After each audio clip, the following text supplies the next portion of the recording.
Result দিতে দেরি হবার মূল কারণটা আসলে হচ্ছে আমাদের এবার রেজাল্টটা কিন্তু ম্যানেজমেন্টটা হচ্ছে আরএমএস একটা সফটওয়্যারের মাধ্যমে।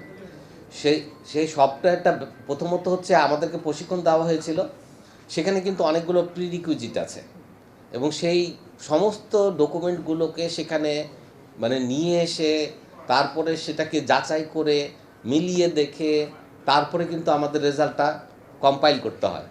এটা কিন্তু আমাদের সমস্ত সহকর্মী কিন্তু অক্লান্তভাবে এখন পর্যন্ত কাজ করে যাচ্ছেন।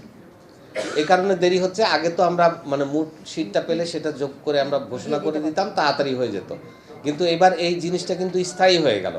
এটা আর্কাইভে সমস্ত জমা থাকবে এবং এটা যুগের পর যুগ মানুষজন যখনই চাইবে নির্বাচন কমিশনের অনুমতি সাপেক্ষে হয়তো আমরা সেটা ব্যবহার করতে পারবো বা দেখতে পারবো।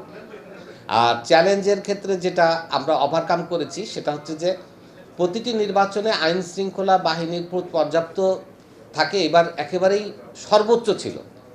মানে সকল দপ্তর সংস্থা তার সর্বোচ্চ শক্তি দিয়ে এই নির্বাচনকে সুষ্ঠু করার চেষ্টা করেছে।